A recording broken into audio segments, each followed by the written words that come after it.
Hey dorks, just a quick message reminding you to head over to twitch.tv/mindgappodcast and give us a follow. We live stream when we record our new podcast episodes, and we're live streaming video game sessions on Saturday nights at 8 o'clock p.m. Central Time. We're playing super rad stuff like Among Us, Keep Talking and Nobody Explodes, Jackbox games, and Tabletop Simulator. Come hang out and play along with us. That's twitch.tv/mindgappodcast. Mind Gap Podcast.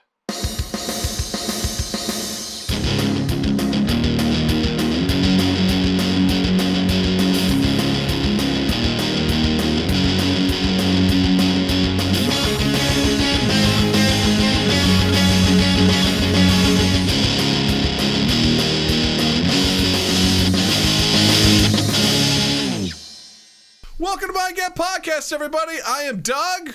I'm Justin. And joining us again for, I think at this point, is it the third time? I've lost track. Second time, but I could come back as many times as you want me to. I always have fun. That's just a long introduction. Do I say my name or you? Guys, welcome back, Omari Brown. Wait. I was gonna say we can save this for the next time that he's on and just play this as the intro, deeming it the third time. There we go. Right? Yeah. I thought it was the third time, but hey, whatever. You know, it's all good. It's all love. You know, we're just happy to have you back, man. How you been? I've been great. Feeling good. Feeling a lot better. Living with family, and it's good. I enjoy it because they keep me calm through all the madness that is going on in everyday life. So I'm glad to be with family. That's awesome, man. Because I know there's some family I wouldn't want to be around, but I'm glad your family is keeping you together. You know who you're talking about? Uncle Jeb. Out. You know? Mm-hmm. I lucked out. Nah, man, we're happy to have you back. We got so much to talk about. But before we do that, a little bit of housekeeping. First things first, if you guys don't already know, you can follow us on Spotify. Please do that. As well as anywhere else that you find your podcast. But particularly, you can always find us on Spotify. Also, don't forget to follow us and join our Discord community. If you're not familiar with Discord, it's a wonderful place. It's kind of like, it's like an old school chat room. And you hang out with all people in our Discord. We do a lot of fun stuff. We're a bunch of nerds. We post cool memes. We set up game nights to play video games. So come hang out with us there. You can always check out our information on our Twitch page, twitch.tv/mindgappodcast. Click on the little Discord banner. Or if you're hanging out in the chat, Nightbot, our little friendly automated bot, will drop you a link. Just click on that. Join us. We'd be happy to have you. What's up, Crustalicious?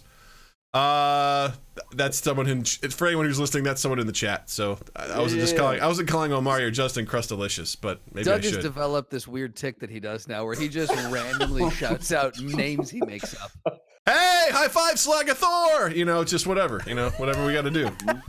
We're riffing. I like it. Also, we've got some new merch at our merch store. That's at teespring.com/stores/2, the letter E, the number 8. We've got a brand new Mind Gap hoodie in there, and we've got the all-important Mind Gap coffee mug. So be sure to go and pick those up if you so desire. Also, let Mind Gap inject caffeine into your mouth hole. Yes, let us be the vessel for your oral pleasure. But they warm. Ooh. I was like, let's just sit in that moment. Let's just breathe it in. Let's just, whatever. We'll marinate in it. Omari, you had something. Let the warm go ahead. Warm liquid. Warm your mouth. Your cold mouth. I don't know why your mouth is cold, but hey, sometimes it is, right? Hey, look, winter's upon us, right? It is. Yeah. So there you go. People have cold mouths. That happens. You go outside, it's windy, your mouth's cold. Get some hot. Mind Gap can help you. Also, we do a video game stream every Saturday night, 8 p.m. Central Time at twitch.tv/mindgappodcast. Last Saturday, Slotty and I hit up Diablo 3, an oldie but a goodie. And this Saturday, y'all better get ready because we're going to be playing some more Among Us. Omari, you play many games these days? Sadly, no. There are lots of things. I've slowed down because I was so tempted to get a PS5, but Nikki is just like, no. She Mhm. put, her foot down. I said, that's a very, very brave choice that you made. Because if not, I would shut everybody off and nobody would be existing to me. So I've slowed down, sadly, with video games, but I've picked up with comic books. So Okay. Nice. That's something you can do while your kid watches that annoying show again Yes. that you don't want to pay Yes. attention to. Just be like, here we go. I'm going to read. That's what Jill read does. the books. And it's like, okay, all right, that's broken. That can easily be paid for. Okay, you're still alive. That will heal. None of this matters. So, yeah. This is just a meat vessel. Walk it off. We're good, Mhm. Actually, correction. Last Saturday, we played Mysterium on Tabletop Simulator, one of my favorite board games of all time, which was super fun. This Saturday, we're playing Among Us. I don't know, maybe you've seen some memes about it, Omari? I'm sure you have. It's been getting pretty popular. Essentially, it's a game where you're little space people, and your objective is to fix your ship or your base to get away free. But here's the thing. There's anywhere between 1 and 3 imposters in the group, and their objective is to murder everyone and sabotage the base. And you can't talk while you're fixing stuff unless you find a body. And you report the body. You have to figure out, you then get to discuss where was the body, who was there, who was where. And then you can actually vote to see if you think someone's bad. You can vote them out, and you kill that person and hope that's the imposter. It gets to become a wonderful game of lies and deception and detective work. And it's really fun. It ends relationships, and it's the most important thing about this is it's so much fun to watch. Yeah. It's free to play on your phone, and it's only $5 on Steam, so it is a bargain and a half. So we're gonna go ruin some friendships this Saturday, 8 p.m. Central. We got a couple of game modes we want to try out. One of which involves the imposter just announcing their imposter, and they give everyone 30 seconds, and then they just have to speed run around the level and try to murder everyone. But the goal is like the survivors, the crewmates, they can't report a dead body. You just have to try and complete your tasks as soon as possible. Oh, while they sounds have amazing. While they have limited vision too. The imposter has limited vision, so they just have to sprint around and try to kill everybody, and before everybody can finish their tasks. Absolutely. I am so into that. You should come hang out, Justin. Come by. Okay. That sounds fun. I didn't realize that. Saturday at 8? Yeah. Okay. Yeah. All right, I gotta put that So- in my phone. Just saying, you're welcome to join us, Omari. It'd be a real hoot and a half. Well, you invited me. Yeah, I'll definitely come out and play. All That right. sounds fun. Yeah, and the thing is, like, the rounds don't last that long either. So it's not like it's a huge 2-hour commitment. It's like you want to play 10 minutes, 20 minutes. That's all you need. You're good to go. Oh, that's nothing. Yeah. Yeah, it's nothing. It's no big deal. So I'm excited. This Saturday, 8 p.m. Central, twitch.tv/MindGap Podcast. Check us out there. And last but not least, Justin, we just finished up season 1 of the Quarantine Files. That was the wonderful video project you and 2 East 8th have been putting together in conjunction with Smoose Entertainment, correct? Smoose Entertainment, yes. So how's it feel, man? How's it feel to get that season 1 under your belt? I thought you were just gonna end it there. We're just gonna move on. We're just gonna say that. Be like, all right, that's it. It good, man. It feels really good. It was a lot of work, a ton of work. Equally as much fun. Very pleased with the results. And Drew and I were talking, and or Drew, Adam, and I were talking, and we're all just in agreement. Like, we're kind of glad it's done. Like, we got that out of the way, and maybe we'll revisit it. Maybe we'll come back and see more episodes, but for now, it's one of those projects where, like, cool, we did that. Now we can move. Now we can move on. Took a lot of creative mental space. So, but I also was really excited at the fact that we got to have 8 weeks of guests. The people. It was an anthology series, so everyone that starred in a new episode was on the podcast the week that their episode aired. So it was just really cool to hear from all of them, and just such a diverse pool of talent. And I'm really, really happy we got to work with all those people. So yeah, I gotta say it was really fun just having those folks on. Some of them I knew, some of them I didn't, and it was really cool to watch those episodes. So where can they find the episodes, Justin? Where do they exist? If they hit up 2east8th.com, that's the number 2 east, the number 8th.com. There's a section on there just for the Quarantine Files, or if you go to YouTube and type in the Quarantine Files, I believe we have now, there's a bunch of things on there that are labeled as such, but I think we've put out enough volume of work that we've eclipsed all of them. So we've pushed them down. The algorithm has pushed them down, and we're at the top now for the search results. So yeah, you can find it anywhere. Just type in the Quarantine Files and enjoy yourselves. Nice. Yeah. All right, but enough about that. Omari's here. Yeah, I'm so impressed. I'm like, yeah, keep plugging, man. Like, oh crap, that's right. That's right. You're here, and we want to talk to you, man. We want to get, the last time we talked, you were in the middle of your internship at the Apprentice program. The Apprentice program at the. I'm sorry. Yeah. How dare I? Wow. Demote you. That's not what I meant. This isn't medieval shit. This isn't. You weren't a journeyman. You were in your apprenticeship at the Late Show.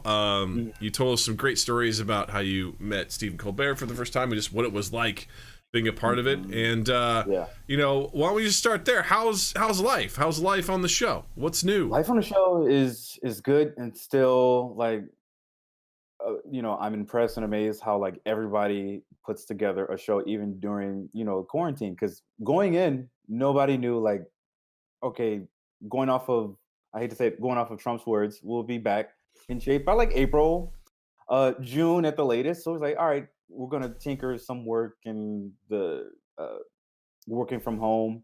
Surprisingly, we got it working. I have no clue how all that magic worked, but we're doing it and we're pulling it off. At first, Stephen was he had his family members. She actually put his sons to work. He was like, all right, you're gonna be in charge of tech.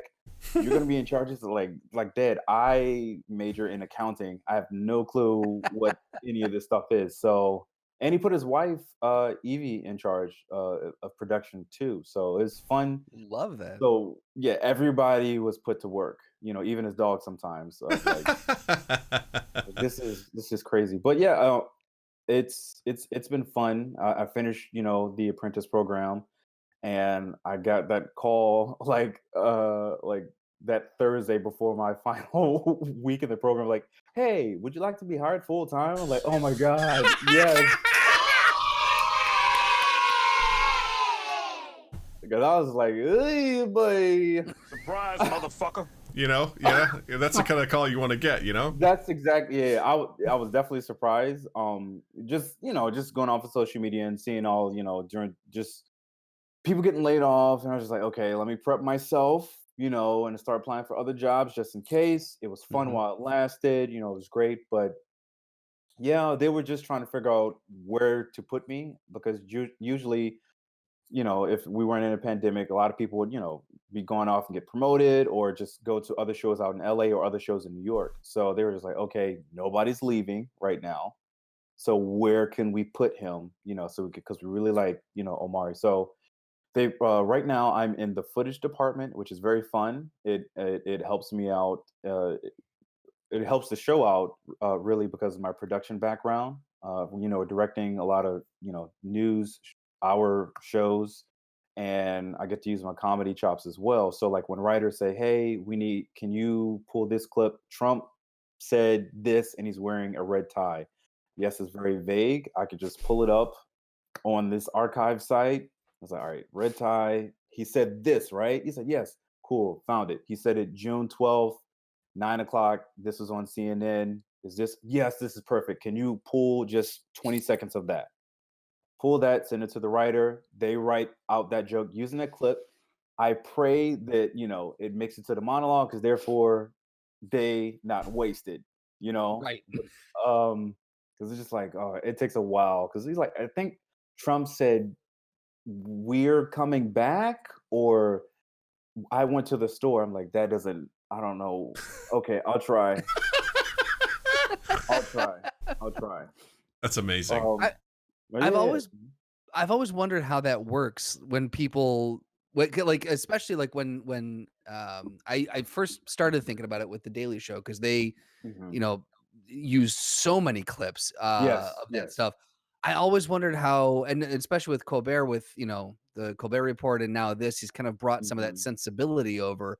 Yes. Just who combs through all that shit, and how is that organized and archived. And how do you? There's so much footage of Trump. How do you find that Yes. shit? Uh, there's what's the name? It's Snapstream, and they Okay. have every news channel, every like radio show, and like even podcasts, and it goes back as far as like I don't know when television was first made. You can pull back that many clips, and so when writers Wow. say, "Hey, I need this," I need a call back to something that Jimmy Carter said. Like, Damn. okay, cool, Jimmy Carter. Can you remember exactly what he said? Because that helps everybody out in the footage department. Yeah. If they can remember just certain keywords, we just type in Jimmy Carter, he said this, and then like 8 or 9 clips will show up, and we'll, show it to the writer. Like, okay, okay, I want this clip. Thank you so much. This will be used for the monologue or like for meanwhile, right now, quarantine while for Act Two. And yeah, when those jokes make it, man, even though I didn't write those jokes, I Yeah. feel like I was a part of that. You Like, oh helped. man, Yeah. yeah, it aired. Sometimes it's fun because if I do see, if Trump did something silly and the writers didn't like pitch it in the writers meeting, I say, hey, Trump said this. It'd be funny if you guys did this. If Stephen said this joke, and they say, oh yeah, we actually that's pretty funny. We'll use that clip and put it in the writers meeting, and then it'll get to rewrite. And I was like, hey, yeah, your joke worked. I was like, hey, you put the words together, but hey, I'll take credit for it, and I will put that on my IMDb. Absolutely. It's like your each joke is its own house and you're Mhm. responsible for part of that house. Like you're Yeah. building like it wouldn't work if it didn't have the foundation of that video or something like that. So like you Mhm. 100% contribute because think about the joke without the video. I know. Like it might be funny, but it definitely wouldn't have that same impact, Omari, you are the left guard on the offensive line. You know what I mean? Yeah. You can't, the quarterback can't throw the ball if you don't block, So you got to block that guy. You got to double team, go to the second level. You got to hold that hook block to make sure that linebacker doesn't come around. He doesn't follow. He doesn't have his pursuit angle. And you're there, man. You're there. Unsung heroes taken from an offensive lineman. Unsung hero. Oh yeah, I play offensive guard too. And so like everybody got bigger, and it was like, all right, yeah, you're a fullback now. It's like, yeah, that makes sense. That's the only thing I think I was remotely good at in football was blocking. That was all I was good for. I was like, I can do this. Doug can be in the way. I'm good at being in the way. I was like, I pride myself on knowing my blocking assignments, and I was faster than almost every other lineman on the team. So that's what I pride myself on. I was like, at least I know what I'm doing. A lot of people are like, how do I hit? It's like, oh, that way. Number 52. That way, all right? That's your guy. That way. Okay. That's such a cool thing, though, because what I love about what you're getting to do is you're getting to experience so many different aspects of television, from your time working at the news station to your time before that working in comedy, right? You're building on top of that, and now you're working in the footage department. Like, the more you get to experience, the more well-rounded you're going to be, and I can only imagine like what sort of skill set and experience you're going to amass over your time. Like I'm get ready for a compliment, man. You're going to become a dangerous guy who knows a lot of really cool shit, man. Like I think that's such a cool thing you're getting to do right now. Yeah, I didn't know what department they were going to put me in, honestly, and I was a little skeptical about going to the footage department, but they said it fits definitely best for you because of your production and you understand comedy. And doggone if they weren't, if they weren't right, man. I was like, holy crap. I was like, is this my calling? I don't know. But I definitely feel comfy, and there's like 3, 4 of us. The good thing about it is I can definitely work from home. Like, so whenever things get better, Even I better. don't have to go back to New York. Right.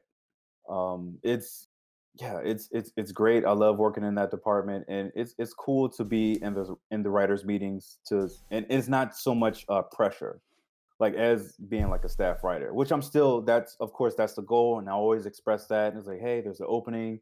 Are you interested? And yes, I always try to apply, submit in a packet, and try to improve, my craft in writing. But for the time being, I'm still hanging out with the writers. Uh, they also assign me now. It's crazy. Since Biden has been elected now, the news is kind of, sort of slowed down. Trump is not in the news as much, which is like, Jesus Christ, can we just take something else? Something. Like, isn't there a dog doing some crazy trick or a squirrel or something? So now news is starting to become somewhat normal again. I pray that it does get that way in January. But my work has started to slow down. So there's like, hey, we now want you to actually be a part of the writers' read down. So after they're done with their scripts, in the right after the writers' meeting, after they pitch and stuff, I help the co-head writers, and I talk to the graphics department. I talk to the licensing department just to see what's cleared. I found out, okay, this artist charges this much. I can understand why they charge that much, and like that is crazy on why they would. I remember I can't say the amount because I don't know. I don't want to get in trouble. But Genuine for charging Pony. I was like, dang, he charges that much. I was like, but then again, I was like, that was a hit in the 90s. So like, okay, that makes sense on why he would charge that much if you play more than like 3 seconds of that song. All right, let me tell you something, Omari. As a guy who for a brief moment in his life was a music supervisor and cleared some music for some independent films, it's all arbitrary. It's all arbitrary. I cleared some music for Buddy Guy doing a song for, I don't know, this independent film. And here's what they do. Here's the tricky shit that they do. They always ask, if you want to use it, like, what's your budget for the project? Because then they take a percentage of that as opposed to valuing it any other way. They always want a percentage of what your total budget is because that's how they get you. And they wanted, and then they do some shitty stuff. I forget what it's called, but it's because there's the person that owns the master, and then there's the side that owns the publishing. It's not always the same person.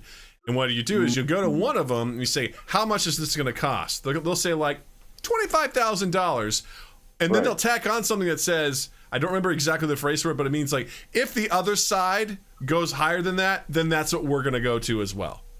So if I go to if that's the publisher and I go to the master and the master's like, yeah, it's going to be 75,000. Then the other guys are like, we also are going to go up to 75,000. So you've essentially just doubled whatever it's going to cost. And I was getting so mad where I was like, you guys, like, this is some horse shit. Like, this is just arbitrary valuing of like whatever this is.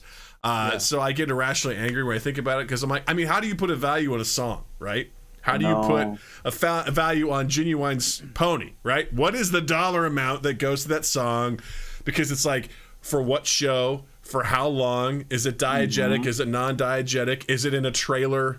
Is it, how many people are going to see it? And somehow people are like, $25,000. It's like, all right, I don't know where you came up with that math, but there we go.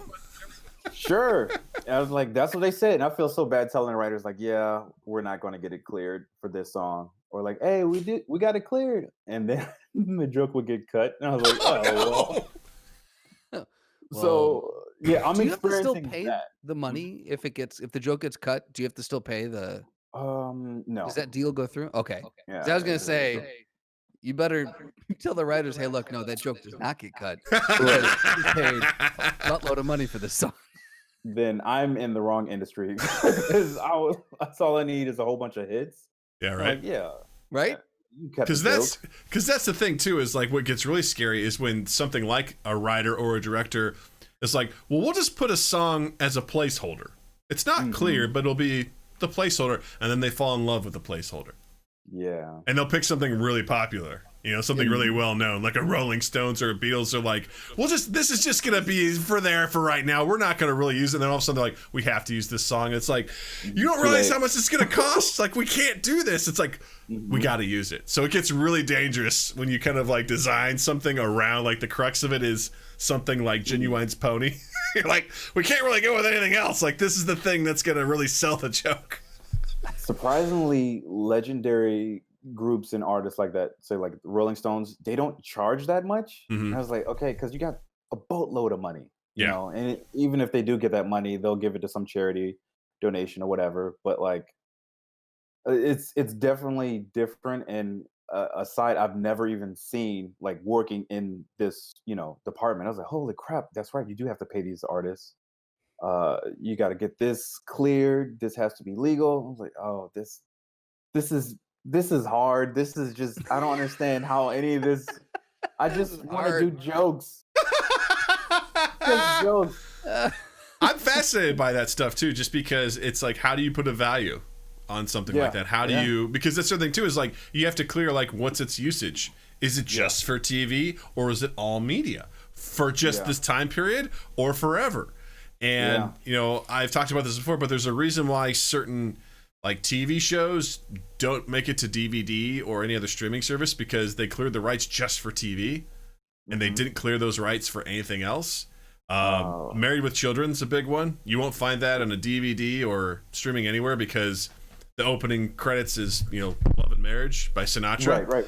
They only cleared that for TV, so they're like, yeah, we want to use it for DVD. They're like, that's cool, you're gonna have to pay up, you know, like, wow. And they're like, we don't want to do that. Or I'm a huge fan of Scrubs. When I bought the DVD sets, I noticed that a lot of the songs were different in DVD than they were on the broadcast, and I realized from my experience, I'm like, they couldn't clear the rights. They only did it for TV, and then when they got to the DVD, they're like, we gotta swap this out because we didn't want to pay, you know, in living color DVDs. Because I was like, wait, that wasn't the same song they played on air. And then like in between, you know, when the Fly Girls are dancing, it's generic. I was like, what is this? You know, it's like, I don't know, like Windows, just like, I don't know. It was just a weird type of music. I was like, nobody would listen to this. They would not. That's not hip hop one bit. Yeah, right. It's like someone goes, "Hey, you got Apple, you got a GarageBand, right? Make a beat, right? Just have the right, you know, tempo, so that they would be dancing to this, so that J-Lo looks like she's dancing in time to the music. Get on a mic and go, and then we'll just like put some sort of music over it, and it'll be good, right? Is that the right beats per minute? Is that good? All right, cool, we're good. I'll play it. Cool, just whatever. They want to see the sketches. Just I don't care. Right. Amazing. Well, that's so cool. Again, you're getting exposed to some more material as well. Like, you know, what's the licensing side of it like? That's awesome. Yeah, it's fun. I really do enjoy hanging out with the writers, and that's, you know, I'm building a relationship with them. So it's cool to see them every day, understand my sense of humor, and just hopefully, you know, it'll pay off. That's awesome. I mean, and getting those transferable skills too, so you can. It doesn't matter where you go. Now you're gonna be like, oh, I've had experience doing this. Oh, I've had experience doing that. I've had like that. Just makes you, that ups your value in the industry like exponentially. So, and more important, Omari, when you start producing your very own show, you'll know exactly how to do it. Yes. Okay. So that's what it clicked as soon as I started like my first day in footage, because when I would pitch stuff as an apprentice, it's like, are you crazy? We can't afford any of the stuff that you're asking for. And I was like, what? This is TV. You guys can afford it. Why can't we do Jurassic Park? Let's just put a clip of Jurassic Park in there. It's fine. You know Steven Spielberg. It's cool. I'm on the phone. He was on the show 2 months ago. I know you have his contact. Call him in for this 15-second sketch. He was like, I don't understand none of the logistics on how everything works. Now working in footage, they're like, oh, I get it. And I understand why you purposely waited to tell me Thursday before the new season. Yeah, let's just sit on it. He's been a little annoying. Very expensive sketches. That's hilarious. No clue how any of this stuff works.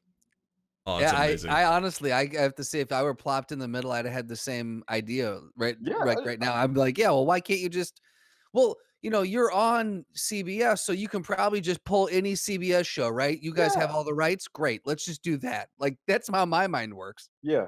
Yeah. And it was like, no, we can't do that. First thing, Stephen has to like it. Great point. I was like, okay, this isn't my show. You're right. I'm sorry. That's right. This is what I want. It's not what he wants. So, can you explain to me what happened with? And I tried to find an article on it or something, but I just noticed recently The Late Show and A Late Show. Yes. What happened? Stephen, he just changed it because he's like, I don't feel like, because he wasn't in the theater, you know. You know, he was in his timeshare, and you know, he's just like, I'm not in the Ed Sullivan Theater. It does not feel like it's the Late Show. Okay. Just everybody, you know, everybody was in a funk, you know, as they were everybody in the pandemic. So he's just like, I want to change the title, and everyone's like, okay, yeah, sure. What do you want to change to? At least keep Late Show. Yeah. How about I don't know, a late show. It was like, oh, that still works. Yeah, we'll clear it. Everything will be good. I mean, once things get better, he'll get back and calling it the late show. Oh But yeah. it's just a weird. I don't know. It's a weird thing. He's just like, I'm not at the theater. I just don't feel like I'm at home. Just a late show. Yeah. So. No, that makes I kind of figured it was in that vein of like that just to differentiate the Hmm. 2 shows being in different places, but I was like, well, I got the inside track on someone who works there. I have to ask him. Yeah, yeah. Yeah. But yeah, it was definitely fun. It's still fun working in a pandemic. Just seeing everybody in their in their homes, like people moving back. Like this one coworker's like, well, if we're gonna work in pandemic, I might as well move back to Montana. I was like, holy crap, that is a state. And I was like, I don't know anybody from Montana. Do we know anybody? Do you know anybody from Montana? All I know is that my father-in-law will drive cattle up there from time to time because Right, he's a like truck people driver. drive That's all I through know. it. And like the stage guy's like, yeah, I'm going back to Montana. Like whenever things clear up, I'll come back. And I was like, holy crap, he's showing us his ranch and everything. I'm like, oh man, That's cool. it's cool. So yeah, we do get to see everybody's, like hometown. That's one of the cool things because once you're working with everybody in New York, it's a melting pot. So everybody's from everywhere. Mhm. Yeah. So it's cool seeing everybody during this pandemic. It's like, oh yeah, I'm in South Carolina, I'm in Florida, some people in North Dakota, and it's like, oh cool, tell us some facts about North Dakota. So it has some good things, some perks of Yeah. working in a pandemic. That's really cool. I mean, you still have the coolest job regardless. Like working in a pandemic, working in the office, like your job beats the shit out of my job every day of the week. Don't So, say that, Justin. You meet your fair share of like famous people as well. I mean, you're dealing with political ads. I mean, that's a pretty big deal, you know? Mm-hmm. absolutely. Yeah. Yeah. Blagojevich was on a video call at one point that we were all attending. Yay. Mario Lopez was on one of mine, so Oh, there you nice. go. Yeah. You can decide if that was for Mario Lopez or if that was for Blago. I'll never tell. One for each of them. So I reached out to you a little while ago because I was like, hey, man, let's get you back on. And I'm like, can you do this day? You're like, unfortunately, this is the day of the debates. And so essentially we have to watch the debates and then we have to put together a show. And I just put myself in your shoes and I was like, that has to suck. And I remember reaching out to you the next day. I was like, how did it go? You're like, it was a long night.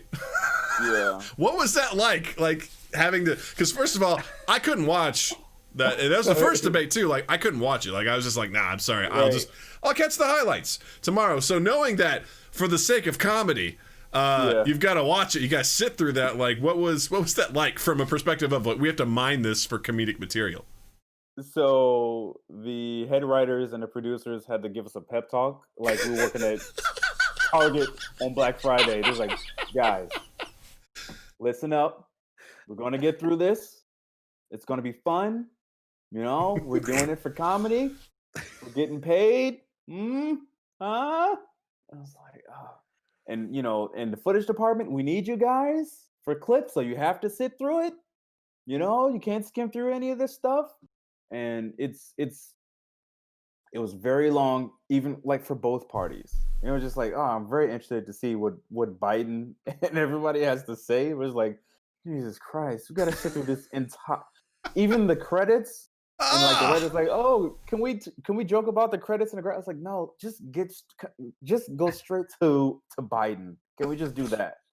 Oh man. Like, no, we have to sit through every speaker and then every regular person giving their testimonials. I was like, oh my God, this is a nightmare. So that's rough. Yeah. So the writers, of course, had to sit through it and just pick through, okay, this person said this happened weird. This was a weird, those 2 second, 3 second delays. Mm-hmm. Oh, dog, what was it? It was, I cannot remember. It was a senator. I cannot remember his name, but the camera guy said, Q. Mm-hmm. Q. Mm-hmm. You're on air. Okay. Speak. Oh, hi.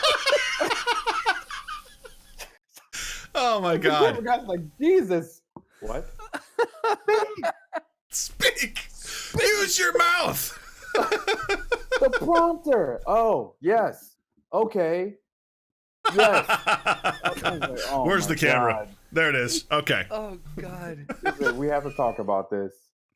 So there's some good things about it. But it was fun seeing what the jokes that the writers, I could just tell some of them were just like, I'm going to make this joke. I know it's not going to air just to entertain and make the other writers laugh.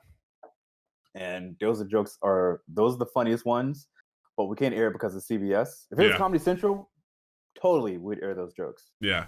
But it was dragging on both nights, but I mean, it was fun. It was just still, crazy how they put together a show within half an hour to 45 minutes later.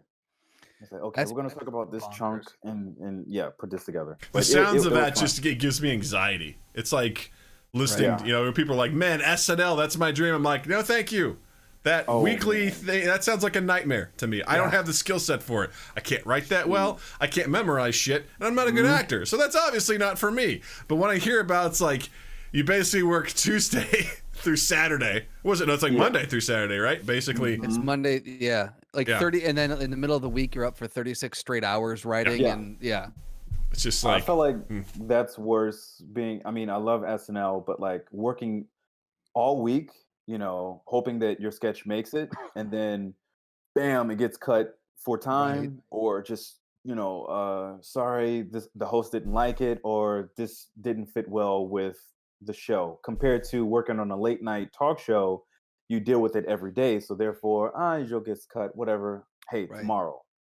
Instead of like a whole week sitting through that. Yeah, because I know they go through stacks of scripts, like just at SNL, like just stacks of them, and it's like you said, you also got to pitch it to the talent for that week too, to see like what they like, and it's just man, that's got to be exhausting. Like just and I'm sure it breeds a little bit of competition, just a little bit, of who can you get into to who can maybe fake a laugh, like ha ha ha, that was a good joke, am I right? Nudge nudge, like ha ha ha, or you're like, that wasn't funny, we shouldn't do that one, that one's not funny at all.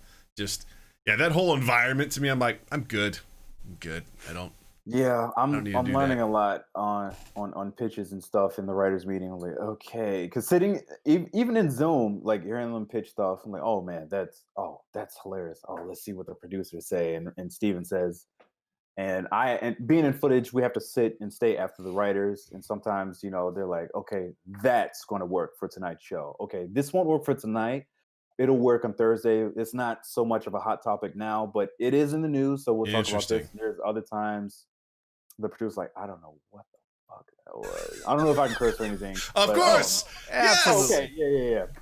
Well, I did that because my daughter's upstairs. But yes. You don't have to ask her for permission. It's cool, If not, I'll get a text about it later. That's fair. But yeah, the producers were like, I don't know what the fuck was that. I was like, what the hell were they pitching? What? Yeah. It is a Monday for real. I was like, damn. I was like, okay, all right, got to build that confidence, even at that level. Still maintain that confidence. Which is super helpful.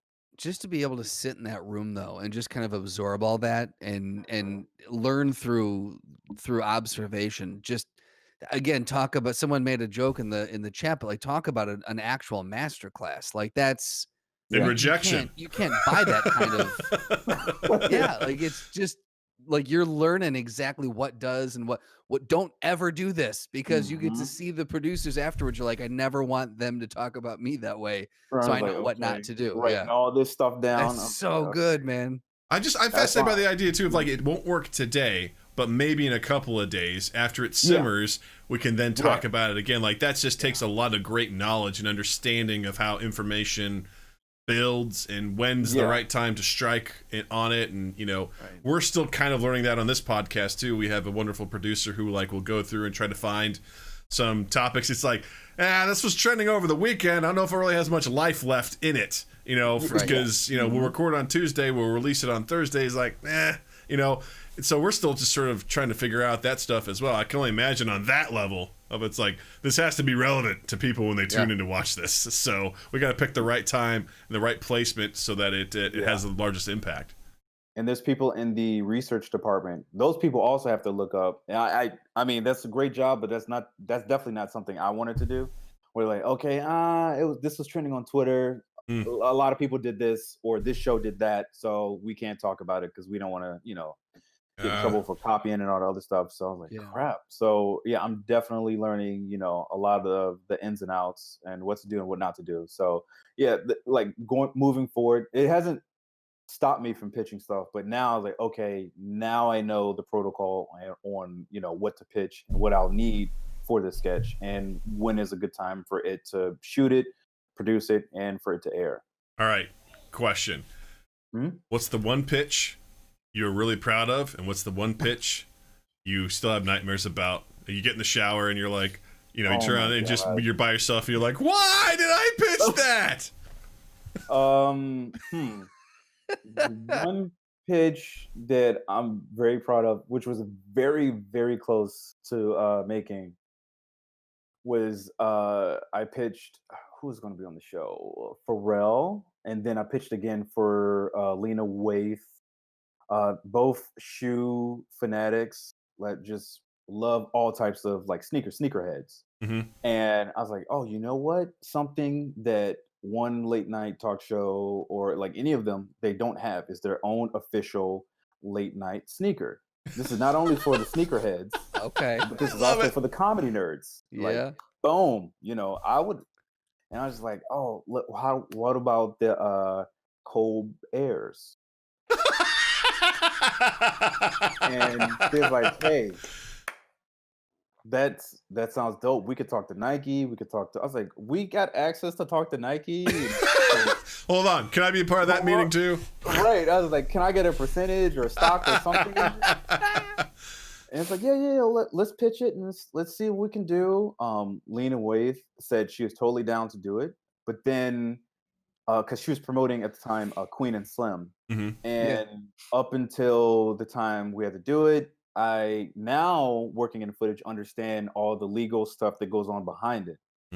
What they're being very nice on the staff was just like, we can't shoot a 90s spoof like commercial for this. It's not in the budget. I was like, you're CBS. How do you not have the money for it? You got Young Sheldon, Big Bang Theory has how much money? And NCIS, like how many? Which one? Like, we got them all. God, it's like how we have money. We got. Said yes, but we got to get the right person. She has to be available. We have to book the actors. The production. The set and everything else. What do you want?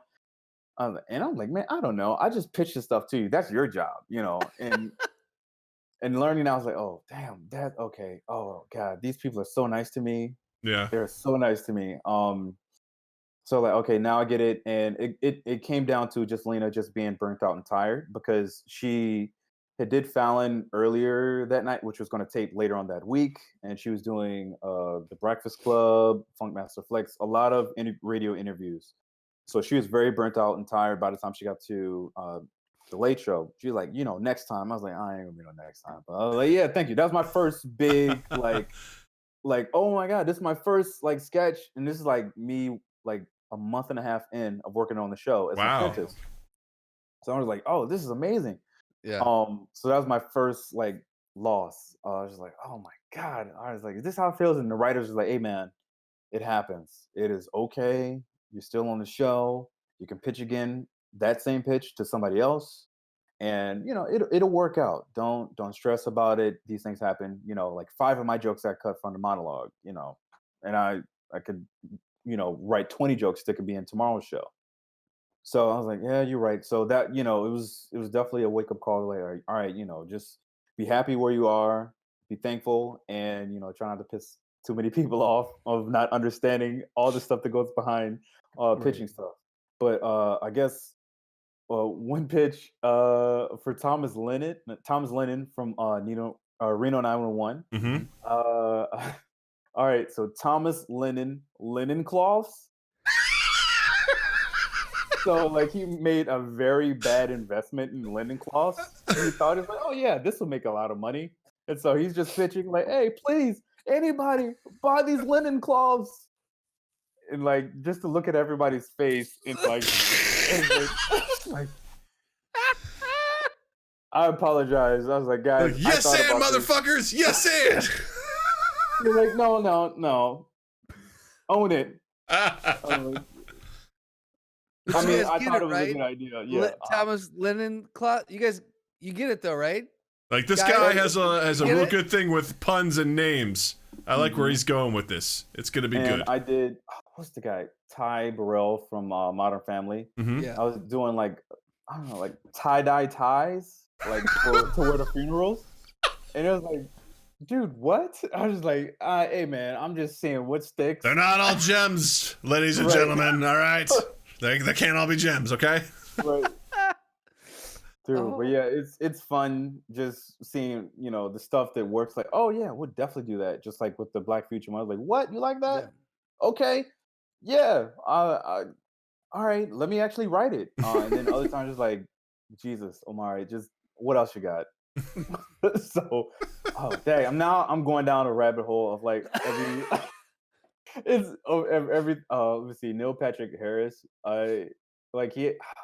It was like a Gilligan's Island thing, and like he had all, like the formula, and he's like, oh, I found the cure. And I was like, what? Oh, fuel to get back to the United States. Like, no, beer. And I was like, yeah, that's the whole sketch. Just like, okay, how are we gonna shoot this? And I was like, guys, you are sucking the fun out of this. I mean, it's all stuff I think about like on the subway. Like, oh yeah, that seems funny.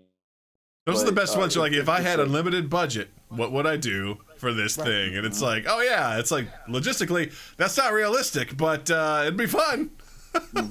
But what a great place to be able to, because we all sit with those. Anyone who's got like a relatively comedic sensibility sits with these kind of thoughts every single day. Like when you're in the shower, when you're on the train, when you're whatever, just making eggs in the morning, and you're just randomly, your brain starts to drift. You're like, Ty Burrell tie-dye shirts. I wonder if they have a pitch. And now you got a place where you can actually pitch it, and it could become a thing. Like one of those things where it connects, and people are like, "Wait, we can build on that," And before you know it, you've got, was it Black Future History, month, the one that you did? Yeah.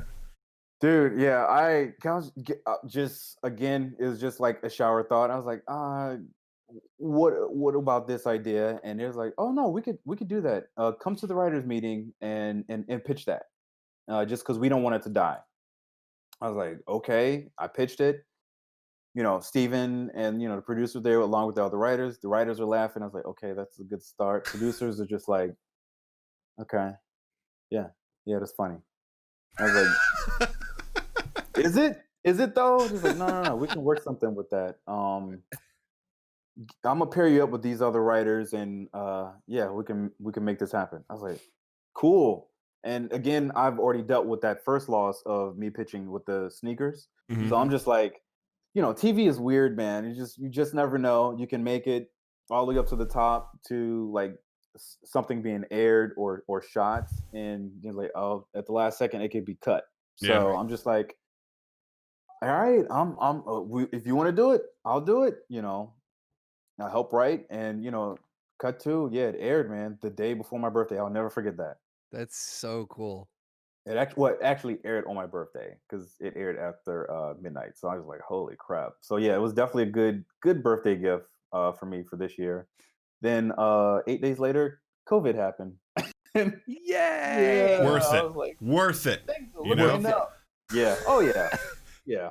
I mean, just seeing you like tell that story and hearing it, and everything like that, it makes me so happy because you've worked so hard to get where you are, and I think it's just so cool to be like, I'm like, of course, that's Omari's amazing idea. That's so cool to see that come to fruition. I can only imagine what that's like. I can't imagine what that's like to pitch that. People are like, yes, let's make that, and then we're gonna air it on national TV. Like, what an amazing moment. Like, it's just, being just on the distant sideline, I'm like, go Omari, yeah, that's so cool, man. So happy. It's just a real feeling, man. It was just so weird just seeing it, because they tape it, of course, while we were at the theater at like 7 or so. So you get the live reaction from it, and people in the audience are actually laughing at the jokes. I'm like, oh my god, what? It's gotta be That's so gotta be weird. the weirdest feeling. Yeah. Yeah. It's gonna be so weird. Just because I was just like, shoot, this might be my only sketch. So I was like, let me put my name in this, and like David Allen Greer said my name, and of That's course I geeked out over ridiculous. that, but nobody in the audience like, who is this guy? Right. This is a made up name, but just him say my name is I was just like, fuck, this is happening.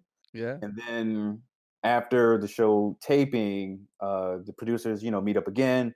What's going to make it to air? Da, da, da. Do we have to chop down this sketch? And I was like, oh boy, that final meeting. No. I know, dude. They cut like 3 jokes between the show taping and air, but I was just like, at that point, I was like, hey, it's still greenlit to air, so I'm just like, I just aired the intro. I don't care.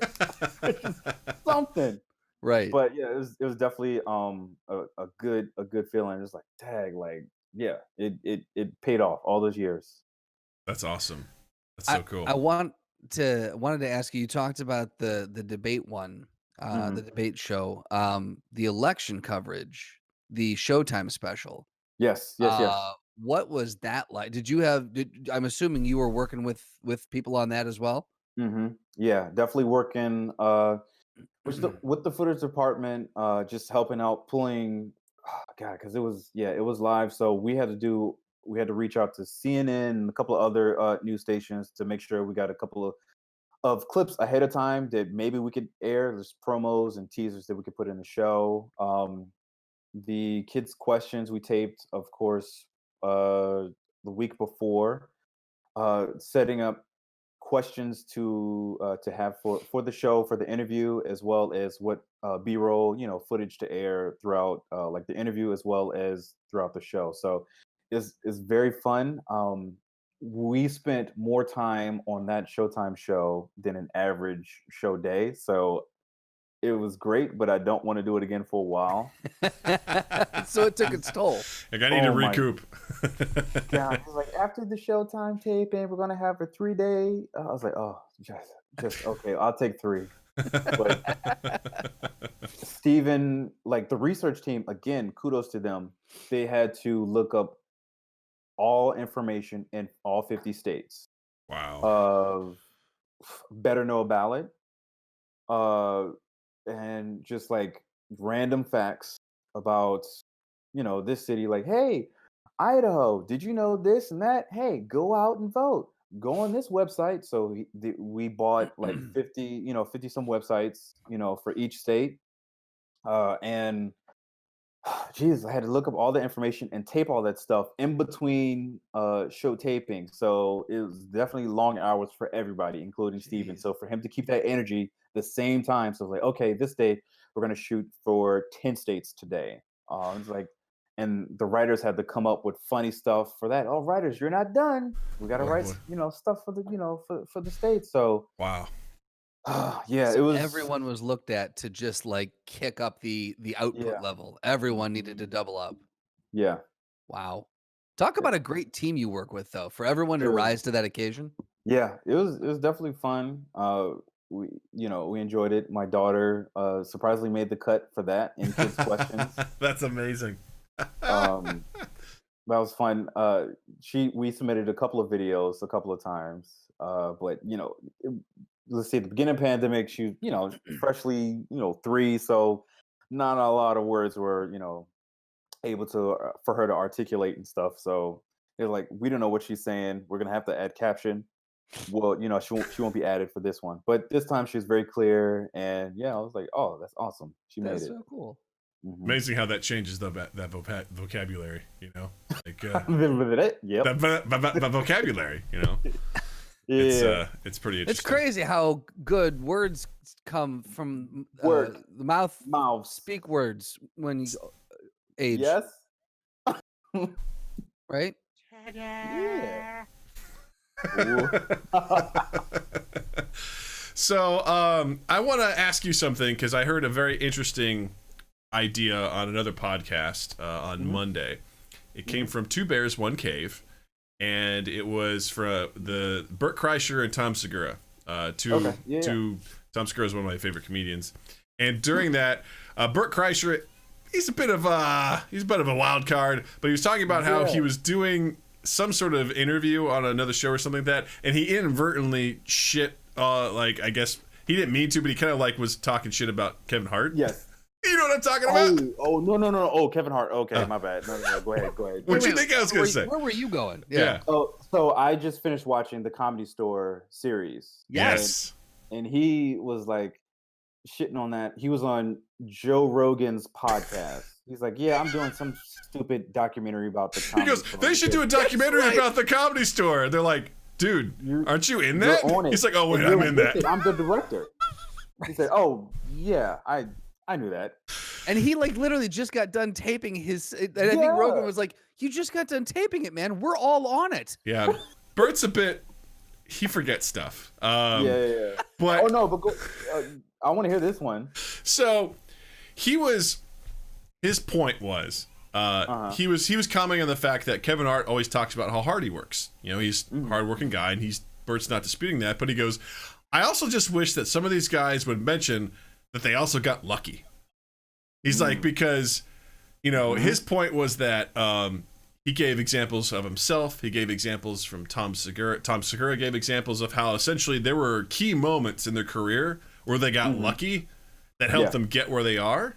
Yes. And Tom Segura also sort of added that, saying that he got lucky, but then his work ethic is what helped him stay where he is and helped him go further for sure. in his career. Totally agree. Because Bert made a mention that, like, you could work your ass off your whole life and still not necessarily get where you want to go or reach your goals. Not unlike a movie that we all know is Rudy, which often gets talked about a lot on this podcast. To the point, this stupid stuff is dumb. Doug hates stuff. I've talked about Rudy a lot on this show. Justin's over it by now, but the whole point that you know, hard work is great, and I think it's really important. I can't stand when I'm doing a project and there's someone who's being lazy. Like, it infuriates me. I'm very much a merit-based person. You got to be able to pull your own weight, sort of situation. But I also kind of believe that there's this myth that if you work hard, you'll be able to achieve anything that you want, which I think is true to a point.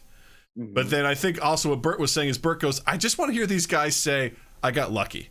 Because there's a defining moment where it's like they were able to take that luck and then use it and run with it because they did have that work ethic. But he's also like, that work ethic by itself didn't get you where you are. I just thought that was an interesting concept. Justin and I have talked about this, I think, off and on over the years. And I was curious to your take, and Justin, obviously, I want you to give your 2 cents on it too. But Omari, what do you think about that? No, I definitely agree. That's an interesting perspective. It's, in my opinion, is definitely, of course, you know, hard work, you know, helps you achieve as much as you want to, you know, to get to your goal. But it's also definitely luck and timing, man. That's what helped me out a lot. That's what helped me get on this show. Yes, just like the next person, you work your butt off and just pray and hope, you know, that you can make it to, you know, your dream job. But it's just, what sucks is, especially in the entertainment industry, you know, it's a gift and a curse. Like, you can't, you for some reason, you cannot give up because you have so much pride and you love doing, you know, comedy, writing, producing, directing, whatever it is. You love acting. You love it. You just can't give it up. So it's definitely, in my opinion, it's luck and timing. Because to go back to me getting on this show, if I didn't tell them, like, I did stuff at, you know, at Comedy Sports, Second City, IO Chicago, and recently just finished submitting in my packet to, you know, comedy shows. They said, "Oh, you submitted?" I said, "Yeah, I have stuff." And they said, "Oh, good," because if, you know, I kind of got the impression like you're just talking it up, but like for me to tell them I submitted to these shows, so I have a fresh packet. Like I can submit you a brand new fresh packet. I said, "Okay, so you're busy. Obviously, you work hard." And you're keeping up to date with all your stuff. We would love to read your packet. So I think at that time it was just luck, and it worked out, man. It worked out to like where I am today. So I'm always, even for myself personally, updating because you just never know when I might get that opportunity. Now working with the writers more behind the scenes. Hey, so and so's leaving or so and so's getting promoted on the show. There's room if you're interested. And then of course the people who they reach out to on the show get their shot, or as well as outsiders could, submit in to get their chance to fill in that void of, that writer spot on the show. So I'm always, I never know when, just like anybody else, you just never know when it's going to happen. So again, it's, yeah, just time and luck. I like that, man. I like that a Yeah. lot because I think, again, I think it's both. I think you got to be able to do both because, I've met plenty of creative people who are there and they love that creative moment, the fun parts, but it's the hard parts, the messy parts, the grindy parts that they don't want to do. Like the fact that, someone was like, oh, this guy, obviously, because how many packets do you think these guys get? How many people show up and they're like, I want to be on this show. And they're like, okay, well, what are you doing? You're like, I like comedy. Where should I sit? Do you want me to just find a spot? They stay right out that door. Yeah, That's go back totally the way you came in, and then we'll see. It's not unlike I had an internship in college at a regional pizza chain, and I literally walked in to the guy. Justin knows this story. This is one of my favorite stories. Literally walked in, like, because the internship was ending. I was almost about ready to graduate, and I walked in and I go, Robert, I want to work here. He goes, okay, any idea what you want to do? I'll go, nope. Wherever you want to put me, that's where I'll go. And he's basically like, the audacity of this 22-year-old to walk in and be like, sir, I'm willing to give you my services. And he's just like, where? I'm like, I don't know. It's like, you figure it out. okay, so this guy wants me to do all the work for him to be like, where can we put this amazing talent within our organization? Well, do you have any ambitions? Yes, to work here. Like, what are your goals? I don't know, man. Right. I need a job. It's like, wow, that's What are your goals? I believe I just told you to work here. To work here. That's what we want. We want this guy because he came in and literally told me he wants to work here. So I want money. Pay me. it was just such a naive and young person thing to do, and I imagine it's even worse with entertainment because people. It's no different than that, and probably sports. I imagine are probably pretty similar in that everyone sees the cool, fun stuff. When you think about sports.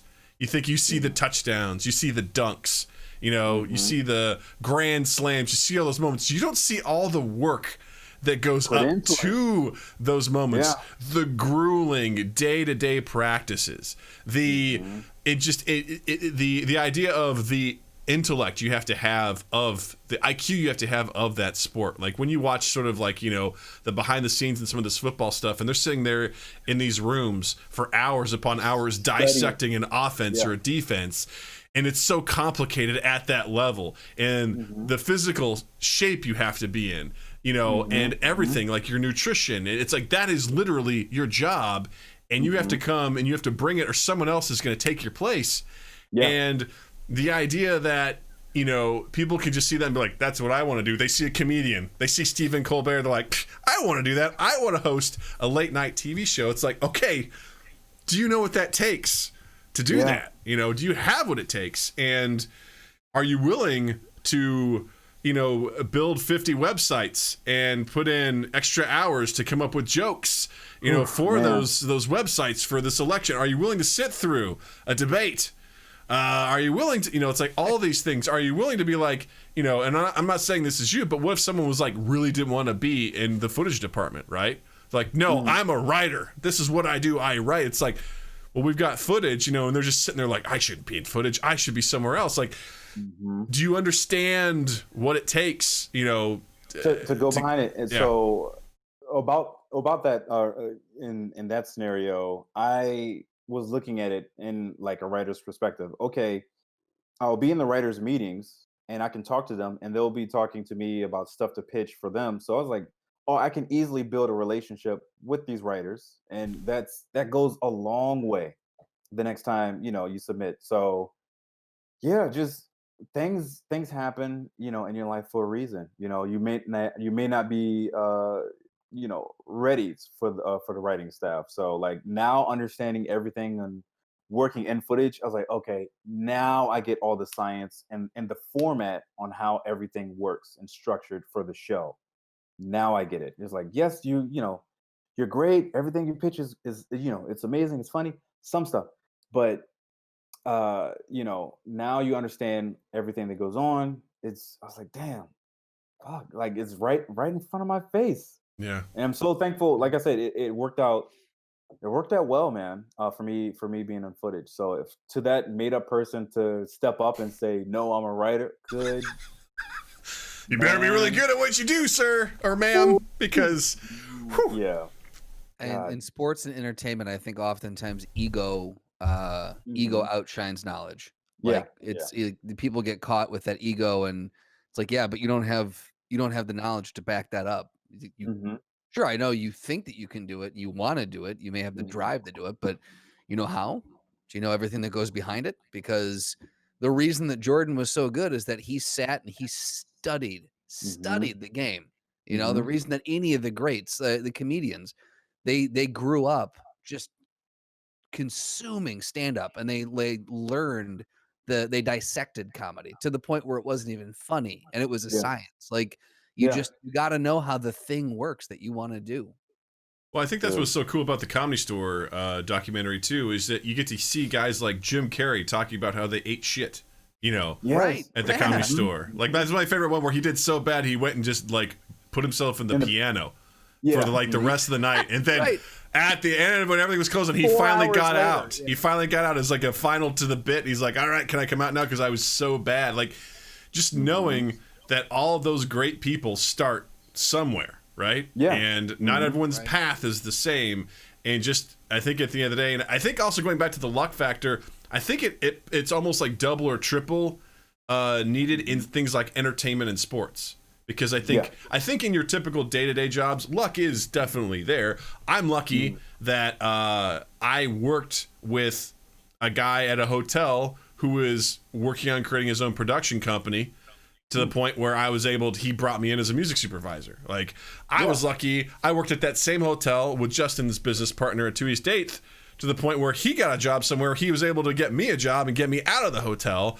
And, like, there's these connections and these lucky things that happen, but it's not as essential as, oh, I happen to just bump into this famous person and we started talking and I just happened to mention X, Y, and Z, and they're like, you should call me sometime, and I did, and I have a relationship now that I can use.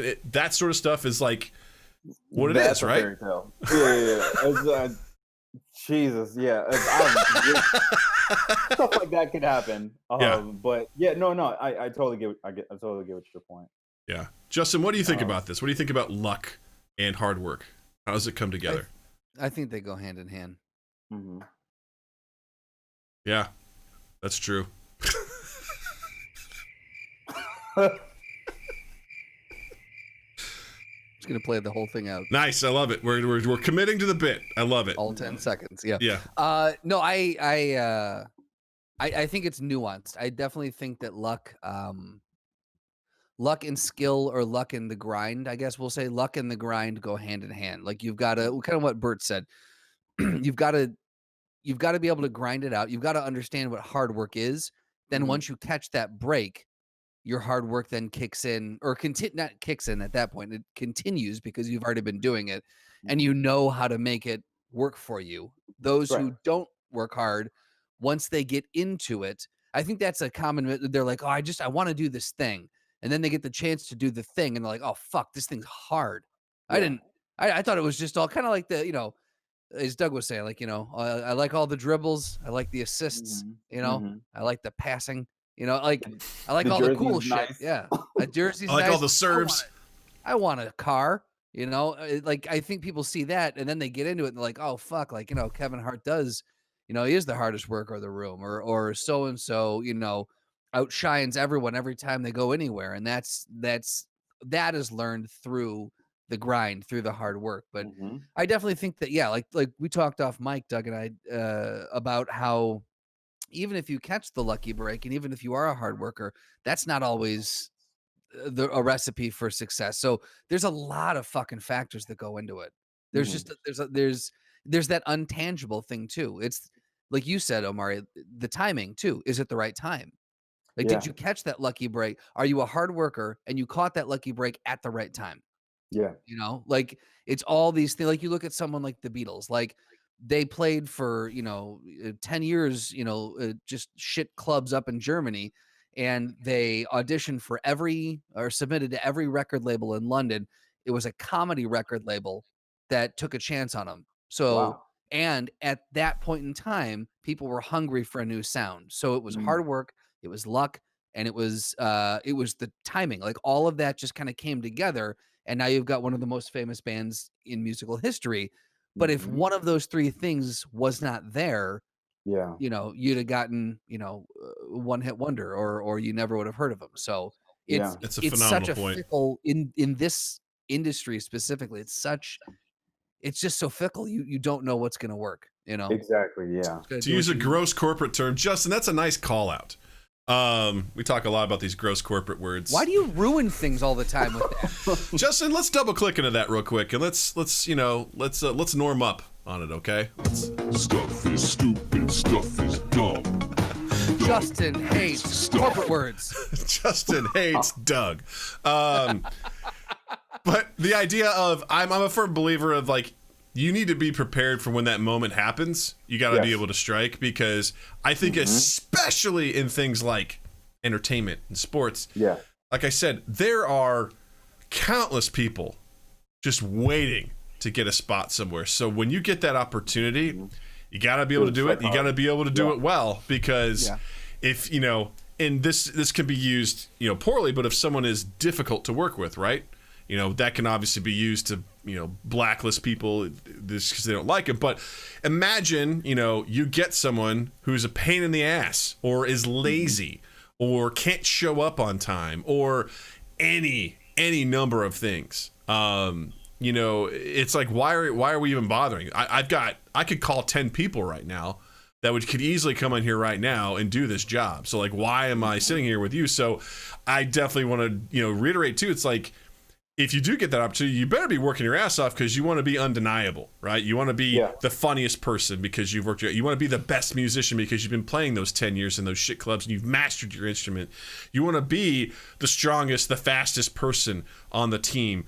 You want to be able to act your ass off. So even if you're given 2 lines, you can deliver them so well that people are like, whoa, that guy stole the scene with those 2 lines. Like, just being prepared and honing your craft and really loving what you do, I think, at the core, because I think also you got to be doing this for the right reasons, right? If you're out there like, I want to be famous, that's probably not going to get it. That's probably not going to get what you want, because also how are you going to get through the grind if you don't love what you do? This is episode 275 of this podcast. Justin and I really like what we do. You know what I mean? Yeah. It can be a grind at times, but we really like doing this. We really like hanging out and putting this stuff out every week.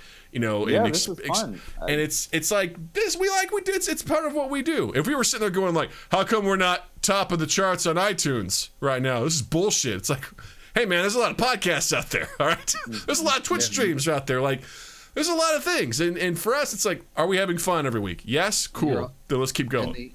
The next one's always ready to come up. If you're not ready to put the work in and grind it out, the next one's always ready to come up behind you and take it from you. Absolutely. Yeah. Yep. So, I did have one more thought on luck and hard work. I see luck and hard work kind of play out more so in one circumstance than any circumstance that I've ever seen. And typically where I see it, it's in Welcome to the throwdown. I love it. it's sexy. It got sexy. It got real sexy. The sexiest thing you ever seen right there, ladies and gentlemen. Woo! All right. That sounded like an audio clip. Woo! It's my Ric Flair. That's awesome.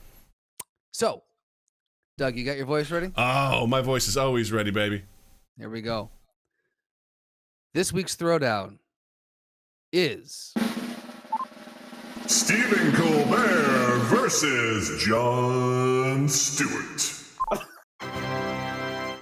Yes. so Omari's boss, Stephen Colbert, versus Stephen Colbert's boss, technically, because he's an executive producer, Jon Stewart.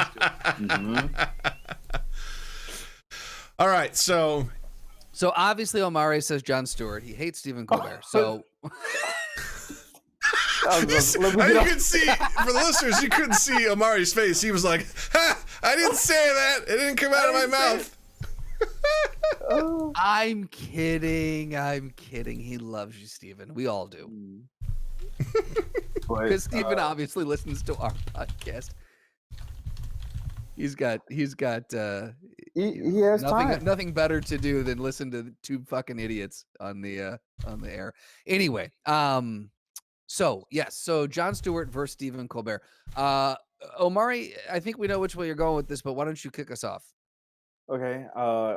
Just right off the bat, yeah, Stephen Colbert would win that fight. I feel like Stephen's very scrappy. If those two were getting to a fight, like I don't know. Being from South Carolina, I feel like just Southern strength.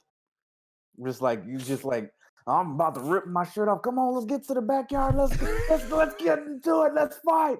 Let's fight. Let's wrestle. Let's wrestle, bottle, Justin. Boom, right over the head. Let's go. Jon Stewart's like, well, bro, you can have this seat. It's not that serious. You can have this seat. I don't feel like Jon Stewart. I mean, as much as he gets hype during his very angry rant monologues. Yeah. I can't see him as like an actual fighter. If he does, he seems like he's very fundamental. Which is like, okay, punch, 1, 2, uppercut, jab, and it just seems like he just. I love how you switched those two. You went uppercut and then jab, and then you did an uppercut. Yeah, that was the best. And that's not even No, that's a cross, right, Justin? Yeah, that's a hook. Hook. Mhm. I don't even know what it is. Boom, uppercut. I play Wii he just- boxing. I feel like Steven's very scrappy. I feel like he's just the backyard brawler. Skoo. So I'll say this. I'm leading off with Jon Stewart because Okay. he's got Colbert's from he's got that southern wit about him. He knows what he's doing. But I would also say that Stewart is from the streets of New York, right? New York hardens. New York makes a man hard. No sound effect. What? Oh no. We'll get to the butt in a second. Did I do it right? Yeah. Okay. We combined two weird ones, that's for sure. Fuck me, slutty. There it That's is. for you, Jared. I think Jon Stewart, streets of New York, like if you grew up in New York, you've got a different toughness about you. Also, now he spent the last couple years living on a farm, so I feel like he's developing weird farm strength. Yeah. I'm just saying, and he's relaxed, right? So like he's loose, he's ready to go. He's not so high strung. So I think he's got a lot of stuff going for him. Plus, I know he's shorter, much shorter than Steven, but I feel like he's scrappy. He bites some ankles. Oh. So that's where I'm going with that. Doug, what do you got? I'm leaning towards Jon Stewart for similar reason in that he's got that New York mentality, and he has a lot of vocal rage, but he's also got a quiet rage in that chest. Like I saw it when he was arguing, for at Congress for the the vet or the first responders in New York, and they were going to get their benefits taken away, and he was just like, how dare you? Like he just had this thing like, we could step outside and solve this right now if you want. I'll punch you in the throat. You give us the money, we're all good. I don't have to, take off your knees or whatever. I don't know. Is that how it works? You take off someone's knees. Take off the kneecaps. Yep. One patella at a time. I'll do it, man. I just get a screwdriver in there and I just pop it out, and then you got one of these Legos. I'm gonna take your fucking knees off over here. Hey, Mr. Potato Head, go fuck yourself. It's one of those things where I just spot on Jon Stewart impressions. It's amazing. Perfect. My goal, my idea is to make a voice modulator that makes you do accents without having to do an accent. We've got the technology. Let's do it. Any listeners out there who program, get at us. Let's make it happen. We got a couple of thoughts from the crowd here. We have Jared goes, Jon Stewart is a Green Lantern, so Jon Stewart for the win. Okay. All right. Slotty says Colbert wins when it's pistols at dawn with that Southern pedigree. And then Kilo 3 Heroes says Jon Stewart played soccer, but he wouldn't be able to handle Colbert in maximum improv state. Ooh. Yeah. Okay. That's a good. Yeah. Because another thing is Colbert is a super nerd, so it wouldn't surprise me if Colbert came to like the throwdown with Captain America's shield and like Aragorn's sword from Lord of the Rings. You know what I mean? We know he has the shield for sure. Absolutely. Yes. And I learned one thing at one of the interns. Oh, this is a funny story. Intern was just like, "Oh, I love Lord of the Rings," and so Stephen was like, "Oh, really?" He always tests people to see, their knowledge of Lord of the Rings. Dude knows, of course, the ins and outs. He was in, I can't remember which movie he was in. Shouldn't have said that live on this. But, he's in it. He's in the first or the second one of the three. But Enter was like, "Oh, I love Lord of the Rings." He's like, "Oh, really? You're a big fan?" I was like, "Yeah." And then Steven just like, "Bingo, big click, gloof." And Enter was like, "What?" He's like, "I said, bingo, click, gloof." Or just, she's like, "I don't know." So, do you watch the movies or do you also read the books? Like, I'm confused. And like Stephen went, he's like, "I was speaking this type of language. I was saying hello," and then also I was like, "Holy shit, okay." All right. Steven's like, if you'd have known what I was saying, you'd know you're fired right now. Exactly. He fired her in a different language, yeah. Jesus. I was like, man, he knows the ins and outs. And like he pitched so much stuff. It was fun seeing that field piece when he went to, where was it? Where did they shoot Lord of the Rings? Oh, it was New Zealand? New Zealand, yeah. Peter Jackson. So yeah, that was a fun field piece that I got to see behind the scenes and eventually air. So that was really fun for him to just nerd out. Like, "Oh, come on, who cares if the audience doesn't get this joke? You gotta put this in." I said, "See, that's the nerd comedy rage." See, on the same the level. Colberts, you get it? You get it? Like, get Nike on the phone. I have to say, like, that's, there's some maximum nerd there. Like, I know an okay amount about Lord of the Rings, but if he starts speaking Elvish or Mordor, I'd be like, I'm out, man. I don't speak Klingon either, so sorry. Like, I don't know how to handle that. But that's a true test of, let me speak the language from this nerd pop culture thing. Do you understand it? Right. He also said something. He said, "Did you read the poem, something from Middle Earth?" He's like, "No, I don't know." And then don't say you're a big Lord. I mean, obviously he was joking with the intern, but the intern just sweating bullets. Like, "Okay, here are the scripts for today." I'm sorry. It's like, "I'll see you at, after," he starts naming off. I don't know. He just tries to, I was going to do a joke, but it wasn't going to land. So I just cut it, I cut it out of my head. I edited it. That's good. Well done. Yep, that's cool. So that being said, yes. I think Colbert would have access to some fantasy fighting technique or something of that nature. The thing is, don't know if it would work in the real world. What are you doing? He'd be like, "Ha!" And Jon Stewart just punch him in the nose. It's like, "You went for me." I would say I'm still leaning towards Jon Stewart just for sheer ferocity. Like, I feel like he's got something inside of him, like a demon, that will come out in a situation like that.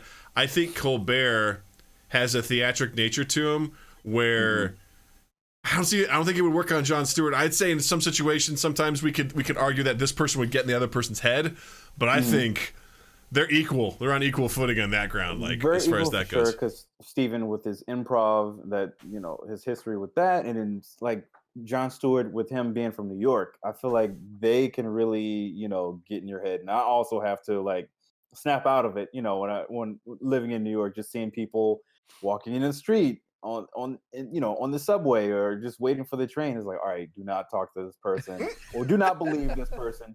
Do not take anything from this person. Do not hold this or whatever else. So it's just like they have a slick way. Like, wait, why am I holding your luggage now? It's like, how did this happen? I've heard that nonstop. That New York it's a different mentality altogether, and how they approach things. Very direct. They see challenge as a good thing. Like that's how they basically deal with stuff. Is like, you have to challenge me, because if you challenge me, it knows that it shows that you care. And then we can fight about it and we'll be cool afterwards. But, it's a very direct sort of situation. Slotty also says Colbert has to have the height and reach advantage, which I'm like, 100%. Yes. Slotty goes, I think Jon Stewart's actually very tiny in person.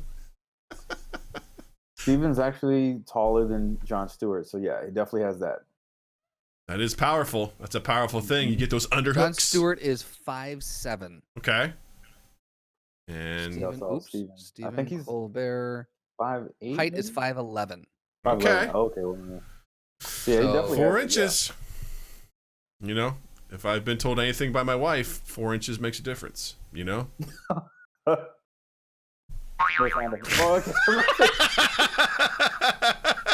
I was debating. I'm like, do I do that? Do I do?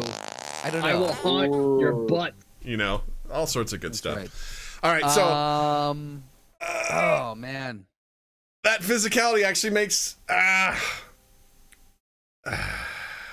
on the fence. I think here's the thing. I think battle, for sure.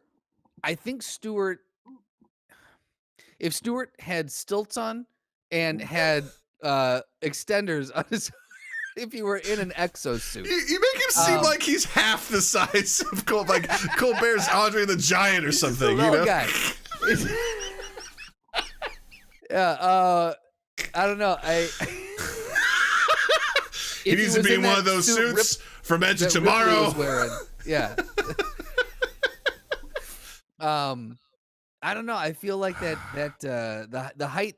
Look, 4 inches is 4 inches. Like, Doug, how tall are you? I'm about 6'3", 6'4". Okay, and I'm 5'10". So we could say, like, if I were squaring off against you, that height would definitely be a massive disadvantage for me. Mm-hmm. Right? Like, yeah. Think about that. Yeah, it's true. It's true.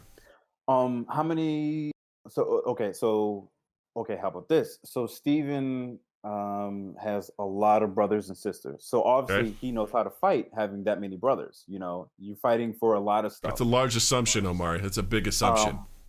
I don't know. And Stephen, I think, is the youngest in the family. So you really want that attention. So all that rage of wanting attention, hence him, being in comedy, all comedians want attention. So for him fighting for attention, and also probably, who knows, fighting over hey, that's my shirt, why are you wearing my shirt, or whatever else, him fighting his brothers, or hey, who ate my leftovers, or whatever else.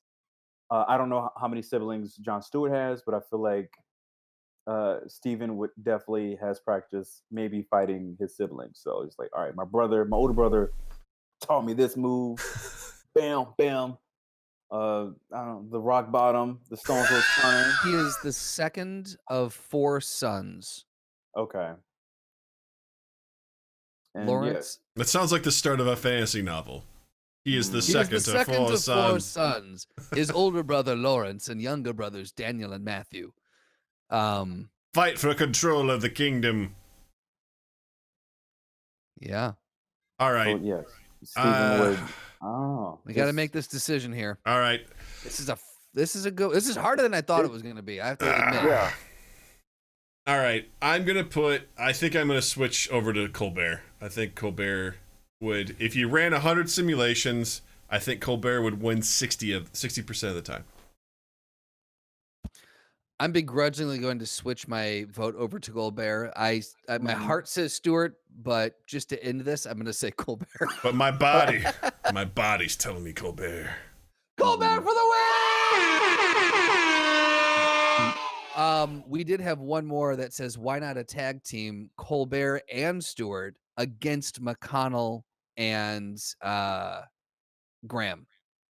And I would say I would love to see that. That's a I slam would love to dunk. see that too. That's an Colbert easy one. Stewart for the win. Well, I'll say this much: McConnell having the powers of Toad from X-Men would be a formidable foe. You know. Yeah, but you know what? You know what? Do you know what Colbert would say to him? Oh, tell me, Justin. What would he say? Right before he delivered the final blow, he would say, "You know what happens to a toad when it gets struck? You know what happens to a graham cracker when it gets struck by lightning, right? What? The same as everything else. It hurts." Yes. Love that. Also, Kilo 3 Hero said Jon Stewart has been doing farm work while Colbert has been sitting behind a desk. Again, trying to reinforce the farm work, but I think I don't know. I mean, I'm still Jon sticking Stewart with seems it. like he's been doing like a Rocky montage thing, working on the farm. But I feel like it just I don't know. Yeah. Stephen he just seems scrappy and just Yeah. could use that nerd knowledge of whatever Vulcan grip or whatever. Just boom, pass out. You're dead. You're supposed to be paralyzed. Why are you still standing?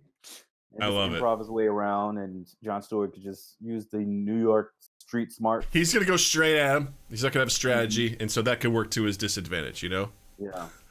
Jon Stewart's going for Dave Chappelle muscles. Woo! That's crazy if he is. That's yeah. wow. Can you imagine? Stewart shows up. He just goes. Right? He's just ripped. It's like, whoa, Jesus. Yeah, he's shredded. His voice has dropped a couple octaves. Yeah. Amazing. Well, Mari, this was amazing as always. This is so much fun. It's always, I could feel like we could just talk to you for like 5 hours. Like, this is always just a pleasure picking your brain on all this sort of stuff. Dude. Guys, this was super fun. I always enjoy myself. I got to come back now for a third time because we spoke it. It's now in existence. So right. You gotta come back. It's funny because you think that was a mistake, but it was all part of the plan. It's all part of the plan to bring him back. But this is the part of the show where we like to give our guests the opportunity to share anything they got going on, recommend anything, with the TV shows, books, movies, music, games. If you want to have people follow you on your social medias, whatever you want, the floor is yours to recommend or promote whatever you like. Oh, awesome. Yeah, cool, man. Yes, I am on Instagram, on Omari B Chillin', as well as on Twitter. And of course, I working at A Late Show with Stephen Colbert. I have to correct myself with that. Yeah, watch the show every night on CBS. It comes on at 11:35, and if you have CBS All Access, you can watch it whenever you want. But yeah, it's a very fun show, of course. Not just saying that because I work for the show, but I mean, I watched it even before. It's so much fun to be a part of it, especially during these times. The pandemic, man, it's definitely kept me up as far as like on a good note mentally. I just working with a whole bunch of comedians, like even during like dark times, it's like, oh man, just seeing people just bring just the smallest things to bring little light joys to the Zoom meeting. So it's fun. Other things, let's see, like comic books and stuff, dude. I'm catching up now on so much stuff because of this pandemic. I'm catching up on all the Justice League, watching Young Justice. I gotta start Stargirl. I got HBO Max, so I'm going off of everything. There you go. You gonna catch Wonder Woman 1984 when it streams? Yes. Definitely gonna catch that with Cheetah. Yeah, interesting. Yeah, I want them to explain what Chris. This is Chris. Chris Pine. Yes, yeah. All Chris is Chris Pratt, Chris Pine. Chris Hemsworth, Chris Evans. Yes, just like geez. Chris Christie. Oh, that would be funny. Chris Christie. He's playing the Blob, right? Yeah. He's also getting those Dave Chappelle muscles too. Yeah. Oh, yeah. They're under there somewhere. Yeah. Yeah, just catching up on a lot of comic book stuff, a lot of stuff that everybody's recommended. Like, oh, yeah, sure, I'll watch it. And now it's just like I have no excuse because I have nowhere to go. Yeah. So I started Curb actually from the beginning. I watched Curb season 7 and just saw reruns. Okay. And I was like, you know what? I'm just going to start from the beginning of Curb Your Enthusiasm. And hilarious. Hilarious. I love it. Nice. I don't know if it's, I don't know, man. Just seeing shows that you've kind of seen in the later seasons and starting at the beginning is just funny. Now working on a TV show is just seeing the production value behind it.